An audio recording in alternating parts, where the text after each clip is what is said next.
నమస్తే రాజా గారు. నమస్కారం అండి. రాజా గారు, సాధారణంగా పేషెంట్స్‌కి ఎనీ సబ్జెక్ట్‌లో, ఎనీ ప్రాబ్లమ్‌కి ఏమనిపిస్తదంటే బెటర్ ట్రీట్మెంట్ కావాలి. ఇంకా అసలు దానికి మించి ఉండకూడదు.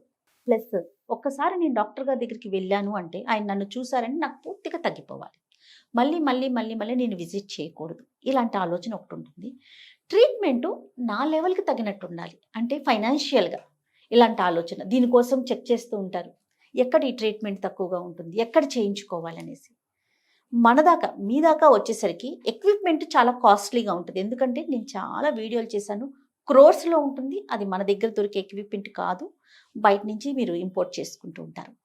దీని ఎఫెక్టు పేషెంట్ మీద పడుతుందా అనే క్వెషన్ నాకు ఎప్పుడు వస్తూ ఉంటుంది. ఎందుకంటే ఇంత పెద్ద పెద్ద క్రోర్స్ పెట్టి తీసుకొచ్చే ఎక్విప్మెంట్‌తో ట్రీట్మెంట్ చేసేటప్పుడు పేషెంట్ మైండ్ సెట్ మీరు ఎంత పెట్టన్నా తీసుకురండి, ఏమైనా చేయనివ్వండి, నాకు తగ్గాలి, నేను కంఫర్ట్ లెవెల్లో ఉండాలి, మంచి ట్రీట్మెంట్ కావాలి. ఒక పేషెంట్గా ఇది ఆలోచించటం సహజం.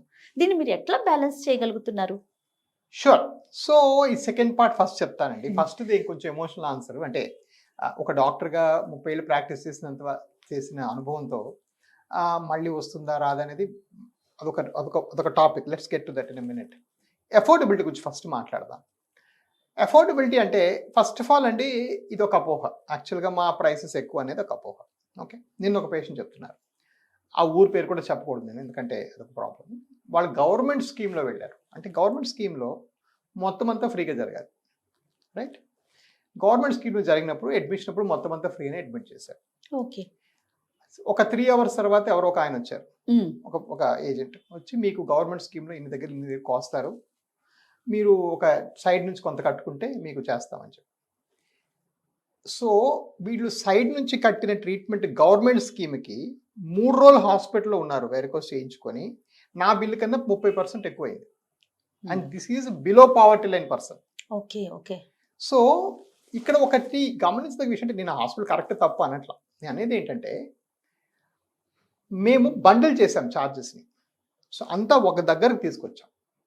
మేమేంటంటే, మీరు వచ్చినప్పటి నుంచి వెళ్ళేదాకా ఇంతే కడతారు. సో చూడ్డానికి అది ఎక్కువలా ఉంటుంది అంతే. బట్ మీరు యాక్చువల్గా డాక్టర్ ఫీజు, రూమ్ రెంట్ 2 రోజులు, కార్ పార్కింగ్ ఫీజు, ఇది అది కలుపుకుంటే మేము అందరికన్నా చవక. ఫస్ట్ ఆఫ్ ఆల్ ఇది ఒక ఫస్ట్ మిస్కన్సెప్షన్. అది ఎందుకు మేము కొంచెం రీజనబుల్ రేట్లో చేయగలుగుతున్నాము అంటే, డెఫినెట్గా it is because of my numbers. So ఈరోజు ఎందుకంటే మేము తెచ్చిన కోట్ల ఎక్విప్మెంట్ కాస్ట్ స్ప్రెడ్ అయిపోతుంది. ఎందుకు? ఈ 100 పేషెంట్ల మీద.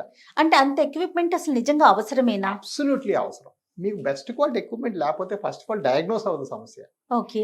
మీరు స్కానింగ్ మీ సొంతగా చేసుకోకపోతే మీకు అసలు ఈ వెయిన్ లెఫ్ట్కి వెళ్తుందా రైట్కి వెళ్తుందా అర్థమే కాదు ఒకటి. బట్ రెండోది, పేషెంట్ పరంగా చూస్తే వాళ్ళు డబ్బులు ఎక్స్ట్రా కట్టి చేయించుకొని రావాలి కదా బయట. ఓకే. అది కూడా ఎక్స్ట్రా అవుతుంది వాళ్ళు, రైట్? అది వాళ్ళకి మిగిలిపోతుంది. సో అవన్నీ కలుపుకుంటే యాక్చువల్లీ వీఆర్ వే చీపర్. ఈ రోజు చెప్పండి, ఈ రోజు ఎవరైనా గుండె మీద చేసుకొని చెప్పండి, ఎనీ వాస్కులర్ డాక్టర్ 249 రూపాయలకి పేషెంట్ చూస్తున్నారా? నేను 8 ఏళ్ళుగా చూస్తున్నాను, 10 ఏళ్ళుగా. Actually 249 is my consultation. So నా దగ్గరకు వచ్చి మీకు వ్యారికోస్ ఉన్నాయా లేదా తెలుసుకోవడం, మీరు కట్టే రుసుము 249 రూపాయలు మాత్రమే, ఇంక్లూడింగ్ స్కానింగ్. ఎస్. సో ఇది ఒక ఏంటంటే ఒక మిత్. అంటే ఎవరికి సరిపోయినట్టుగా వాళ్ళు చెప్తుంటారు. అది నేను పెద్దగా బాధ రావనండి. స్కానింగ్ కూడా మీ దాంట్లో ఇంక్లూడ్ చేయడానికి రీజన్ ఏంటి రాజా గారు? ఈజ్ నంబర్ 1 పబ్లిక్ సర్వీస్ అండి. ప్రజలకి ఇప్పుడు ఇన్ని వేల కొద్ది ప్రజలకి మనం ఇన్ని స్కాన్ రాస్తుంటే వాళ్ళు ఏమనుకుంటున్నారు? డాక్టర్ దగ్గరికి వెళ్తే వాడు ఊరికి కిక్ బ్యాక్స్ కోసం రాసేవాడు అనుకుంటున్నారు కదా మనకి.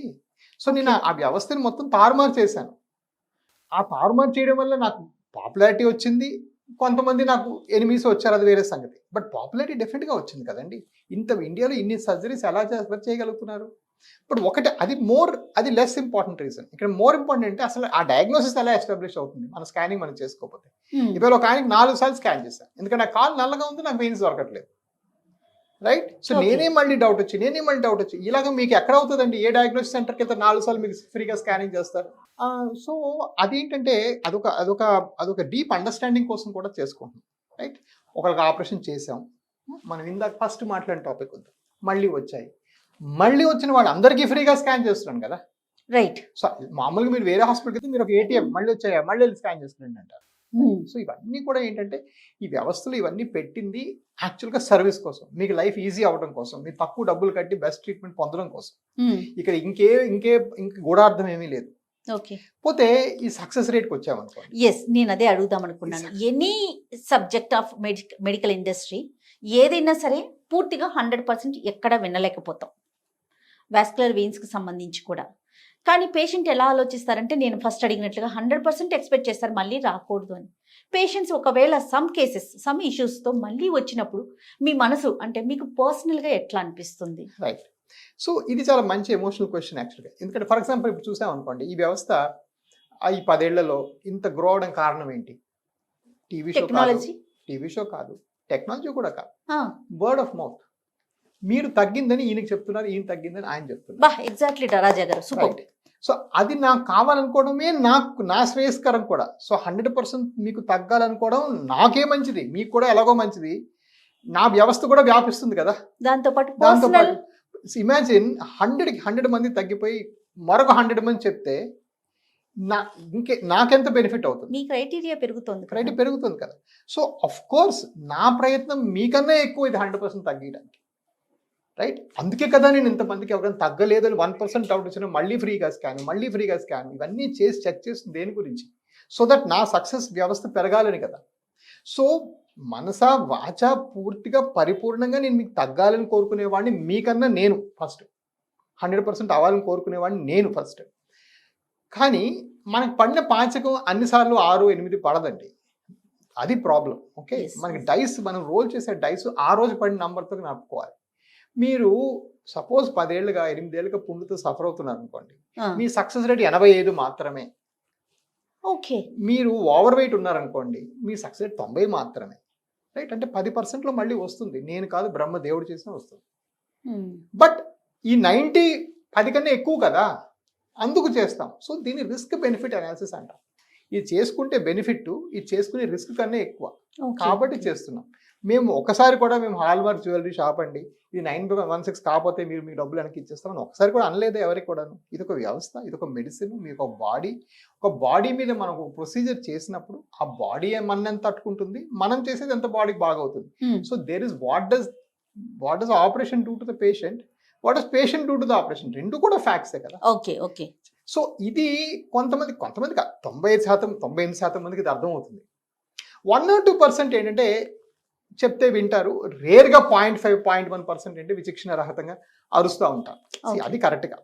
ఫ్యాక్ట్ ఏంటంటే మీరు పెట్టే ప్రతి సంతకంలో, మీరు పెట్టే ప్రతి డిస్కషన్లో ఈ పాయింట్ మనం నొక్కి వర్కాలని చెప్తూనే ఉంటాం. 98% అండి, 97% అండి, మీరు పుండు పడింది 85% అని చెప్తూనే ఉంటాం. అంటే పేషెంట్కి ఉన్న తీవ్రత, ఆఫ్టర్ ప్రొసీజర్ వాళ్ళు తీసుకునే జాగ్రత్తలు ఇవన్నీ ఉంటాయి డాక్టర్? అన్నీ ఉంటాయి. ఇవన్నీ కాకుండా ఎస్ డెఫినెట్గా doctor technology, doctor technique, doctor వాడే మిషన్స్ కూడా మ్యాటర్ అవుతాయి. అందులో మేము అన్నీ ఆల్మోస్ట్ కొట్టుకొచ్చేసాం. నా దగ్గర మిషన్స్ ఎవరి దగ్గర లేవు, రైట్? టెక్నాలజీ కూడా చాలా మట్టుగా మంచి టెక్నాలజీయే.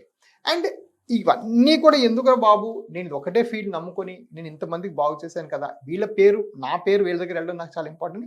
మళ్ళీ అందరికీ నేను స్కాన్ మళ్ళీ ఫ్రీగా చేస్తాను, రైట్? ఎవరైతే మళ్ళీ వచ్చేవాళ్ళు. సో ఈ వ్యవస్థ క్రియేట్ చేసింది ఏంటంటే ఎస్ ఆ 97ని తీసుకెళ్ళి మన అందరి ఎఫర్ట్తో 99 చేయగలమా అని, మనకు 19 అబోవే ఉంది సక్సెస్ రేట్ నన్ను అడిగితే.